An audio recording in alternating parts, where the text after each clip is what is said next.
और नालंदा की मुस्ताफपुर गांव में बीजेपी नेता आरसीपी सिंह ने एक बार फिर मुख्यमंत्री नीतीश कुमार पर जोरदार हमला किया है। उन्होंने कहा कि बिहार में जातीय गणना नहीं बल्कि व्यक्तिगत गणना कराई गई है। उन्होंने सीएम पर तंज कसते हुए कहा कि मुख्यमंत्री नीतीश कुमार अगर रोजगार के नाम पर जनगणना कराएं तो बिहार वासियों को ज्यादा फायदा मिलेगा।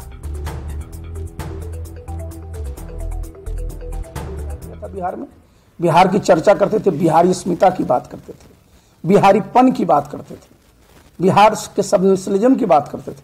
और अब क्या हुआ, बिहार को आपने बिल्कुल टुकड़े टुकड़े टुकड़े में बांट दिया, सबको बिल्कुल अलग अलग कर दिया। तो जिस बिहारी अस्मिता की आपने शुरू से ही 2005 में जब बने थे तो बिहार दिवस मनाया, बिहार में लोगों में कि भाई बिहारीपन जगे, लोग बिहार के बारे में सोचे। अब आपने सबको बिल्कुल एक तरह से मजबूर कर दिया है कि अपने बारे में देखो, अपनी जाति को देखो, कितनी संख्या है। तो बहुत बड़े जो पूरा का पूरा जो सेगमेंट है, मैंने बताया था कि 190 से ज्यादा जातियां हैं जिनकी आबादी 1 लाख से कम है। सब लोग किस तरह से परेशान हैं, किस तरह से उनको लग रहा है कि मेरी आइडेंटिटी क्राइसिस है, जब एक जनगणना इस प्रकार की जातीय जनगणना नहीं होती। और यही नीतीश बाबू जमात की बात करते थे पहले, बहुत ही पिछड़ा समाज, पूरा का पूरा अनुसूचित जाति का समाज। और आप क्या कर रहे हैं, आप जमात से समाज की तरफ बढ़ते, समाज की तरफ पूरा प्रदेश आता है, फिर देश आता है। आखिर राष्ट्र भक्ति होगी कि नहीं, प्रदेश भक्ति होगी कि नहीं। और यही देखिए फर्क है, आदरणीय प्रधानमंत्री नरेंद्र मोदी जी देशभक्ति की बात करते हैं। हमारा वैज्ञानिक जब जाता है चांद पर, कोई पूछता है तुम किस जाति के हो, और नीतीश बाबू सबको गिनवा रहे हैं। तो भाई बिहार को आपने जो भी मॉडल दिया है वो ऐसा मॉडल दिया है कि उससे जो बिहारीपन है ना, उसको बहुत आघात हुआ है, चीज का फायदा होता है। क्या निगेटिव, तो नीतीश जी कुछ तो फायदा देखे होंगे इसमें अपना। अरे नीतीश जी सिर्फ अपना, नीतीश जी फायदा देखते अपनी कुर्सी का। देखिए एक मैं बता दूं जी, भाई इन लोगों को लगता है कि यूरेका कुछ मिल गया, आपने बता दिया ना कि ये आप ये जाति, आप ये जाति, आप ये जाति, तो उसे कोई वोट दे देगा आपको जी। आपको बताना पड़ेगा कि बिहार में जो लोग बेरोजगार है, चाहे वो किसी जाति से है कि नहीं है। नीतीश बाबू बताए कि भाई उस जाति में कोई बेरोजगार नहीं है। तो भाई जो लोग बेरोजगार हैं, जिनको रोजगार नहीं मिल रहे हैं, बिहार में इस प्रकार कानून व्यवस्था की स्थिति है, सब लोग सुरक्षित नहीं है। और जातीय गणना को लेकर केंद्रीय मंत्री अश्विनी चौबे ने बिहार सरकार पर निशाना साधा है। उन्होंने कहा कि हम जातीय गणना के पक्षधर हैं, लेकिन सरकार ने जिस तरीके से जातीय गणना कराई है और अब जो रिपोर्ट सामने आई है, उससे बिहार को 90 के दशक में लौटाने की तैयारी है। जनगणना जनता को धोखा देने की बात है। हम लोग जातीय जनगणना के पक्ष में थे, हैं, रहेंगे, लेकिन हम जातीय जनगणना से क्या निकालना चाहते हैं? हम जातियों में विद्वेष फैलाना चाहते हैं, हम जातियों को जाति से लड़ाना चाहते हैं। हमें गरीबी का जो उन्मूलन चाहिए, हम गरीबों का जो समाज के अंतिम पौधान पर व्यक्ति बैठा हुआ है उसका विकास चाहिए। हमें समाज का विकास चाहिए, हमें जाति नहीं, हमें जमात का विकास चाहिए। और इस दृष्टिकोण से भारतीय जनता पार्टी गरीबी उन्मूलन, जो गरीबी हमारे लिए सबसे बड़ी जाती है, जो गरीब का मुद्दा है। और जेपी की जयंती पर आयोजित राजकीय समारोह में शिरकत करने पहुंचे सीएम नीतीश कुमार ने बीजेपी प्रदेश अध्यक्ष सम्राट चौधरी पर जमकर निशाना साधा। कहा बीजेपी जानबूझकर वैसे लोगों को हमारे पीछे लगा रहा है जो सबसे ज्यादा हमको गाली दे। वहीं सीएम के बयान पर पलटवार करते हुए बीजेपी प्रदेश अध्यक्ष सम्राट चौधरी ने कहा कि नीतीश कुमार जितनी गाली दे मुझे कोई फर्क नहीं पड़ता है। जिसका कोई मतलब है, जिसका आप नाम ले रहे हैं, वो कोई साधारण है? अरे तो हम क्या करें? उसके बाप को इज्जत कौन दिया? हमने दिए ना। और उसका उम्रवा कम था तो उसको कौन बना दिए? एमएलए, मंत्री, इसके पिताजी बना दिए। और उसके तो उनको छोड़ करके आया, हम उसको मंत्री कहाँ बना दिए? और उसको छोड़ करके गया तो आज गया है, रोज पार्टी बदला। उसका कोई मतलब है? कोई पार्टी बचा है? कोई पार्टी नहीं, उसका कोई सेंस नहीं है। उसकी बात क्यों करते हैं? उस चक्कर में है कि अंड बंड बोलेंगे, उसका कोई मतलब है? जितना गाली देना देते रहिए, कोई फर्क नहीं पड़ता है। ये संकल्प है, ये बिहार की जनता का संकल्प है। 18 साल से मुख्यमंत्री हैं, जनता ने तय कर लिया है कि आपको उखाड़ कर फेंक देना है। और लालू जी से मिल जाइए, किसी से मिल जाइए, राहुल गांधी से मिल जाइए। जनता जब संकल्प ले चुकी है, भारतीय जनता पार्टी के नेतृत्व में आपको उखाड़ कर फेंकना है। नीतीश कुमार जी मेरे पिताजी से 20 साल छोटे। नीतीश कुमार जी हाफ पैंट पहनते होंगे जब मेरे पिताजी देश के लिए सेना का काम कर रहे थे। तीनों युद्ध लड़ा है, और तीनों युद्ध लड़कर देश की राजनीति में आने का काम किया। और सीएम के बयान पर बीजेपी प्रदेश अध्यक्ष सम्राट चौधरी के पलटवार पर जेडीयू प्रवक्ता नीरज कुमार ने निशाना साधा है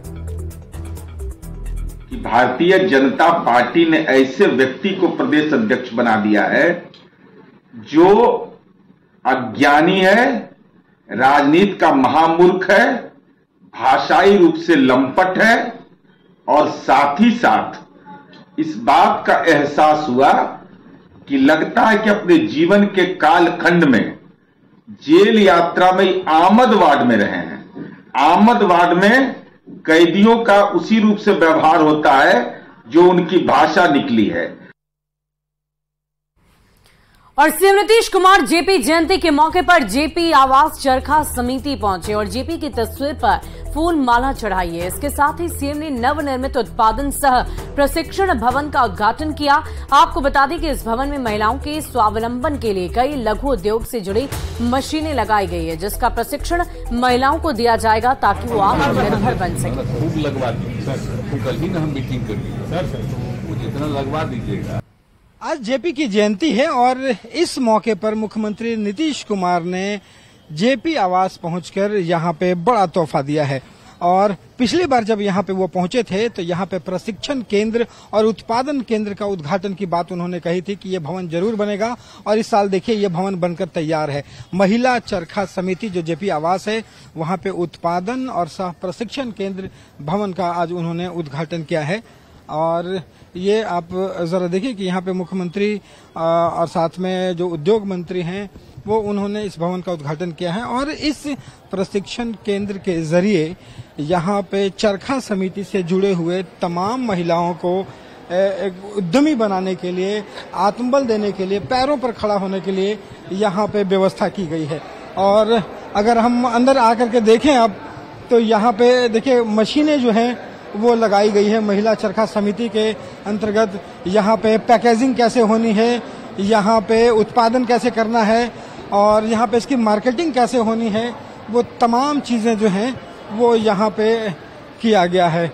और जो कुटीर उद्योग है, लघु उद्योग है, उन तमाम चीजें यहाँ पे रखी गई हैं और ये एक बड़ा शुरुआत जो है वो किया गया है। मुख्यमंत्री ने इसका उद्घाटन किया, निरीक्षण किया और यहाँ करने के बाद कई जो है उन्हें घोषणाएं की। उन्होंने कहा है कि ये इस पूरे बिल्डिंग के जो छत है उसके ऊपर सोलर सिस्टम जो है वो लगाने का निर्देश भी दिया है ताकि आने वाले समय में जो ऊर्जा है उसकी खपत में दिक्कत ना हो।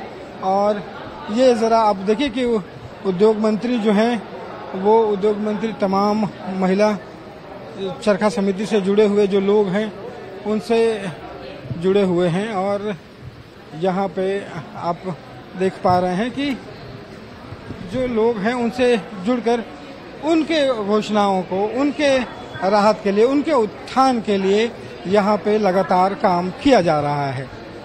कैमरा पर्सन अजय दुबे के साथ रवि एस नारायण, न्यूज 18 पटना। और झारखंड हाईकोर्ट में आज मुख्यमंत्री हेमंत सोरेन की ओर से दायर क्रिमिनल रिट याचिका पर सुनवाई हुई। कोर्ट में मुख्यमंत्री हेमंत सोरेन की ओर से सुप्रीम कोर्ट के वरीय अधिवक्ता पी चिदम्बरम ने उनका पक्ष रखा। सुनवाई के दौरान वीडियो कॉन्फ्रेंसिंग के जरिए पक्ष रखा गया।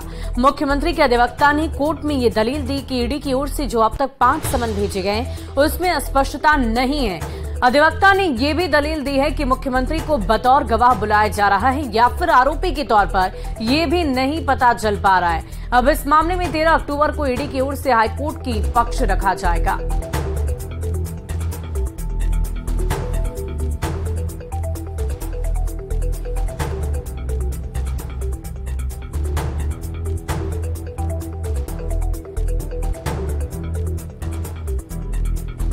तो राजधानी रांची से आपको बड़ी खबर बता दें, मुख्यमंत्री हेमंत सोरेन की दायर की गई याचिका पर अब सुनवाई टल गई है।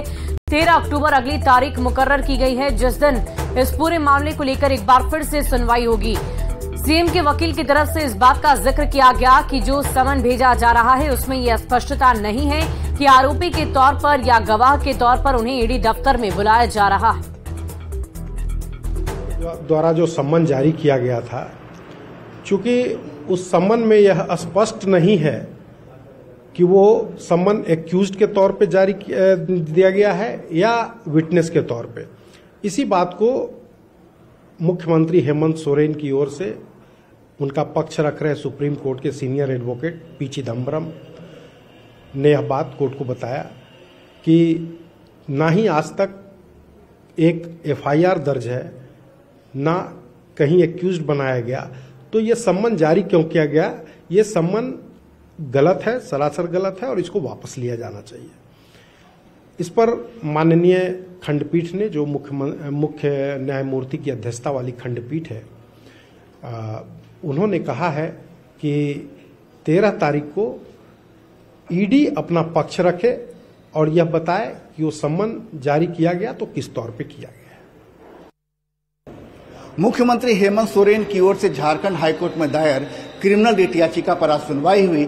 मुख्यमंत्री की ओर से सुप्रीम कोर्ट के वरीय अधिवक्ता पी चिदम्बरम ने उनका पक्ष रखा और वरीय अधिवक्ता ने कोर्ट में यह दलील दी कि मुख्यमंत्री को अभी तक इस मामले में न उनके खिलाफ कहीं कोई एफआईआर दर्ज है, न ही किसी मामले में उन्हें आरोपी बनाया गया है, लिहाजा उन्हें ये 5 सम्मन क्यों दिया गया है। उन्होंने सभी सम्मन को गलत बताया। साथ में यह भी दलील दी कि किसी भी सम्मन में यह स्पष्ट नहीं है कि सीएम को बतौर आरोपी बुलाया गया है या किसी गवाह के रूप में, लिहाजा उन्होंने ईडी को ही नोटिस जारी करने की मांग की। साथ ही अब जो है कोर्ट 13 अक्टूबर को ईडी की ओर से जो उनके अधिवक्ता पक्ष रखेंगे, कोर्ट उन्हें सुनेगा, उसके बाद ही कोर्ट किसी फैसले पर पहुंचेगा। कैमरामैन संजीव तिवारी के साथ संजय कुमार सिन्हा, न्यूज 18 रांची। और फिलहाल इस बुलेटिन में अभी के लिए बस इतना ही, लेकिन न्यूज 18 बिहार झारखंड पर खबरों का सिलसिला लगातार जारी है।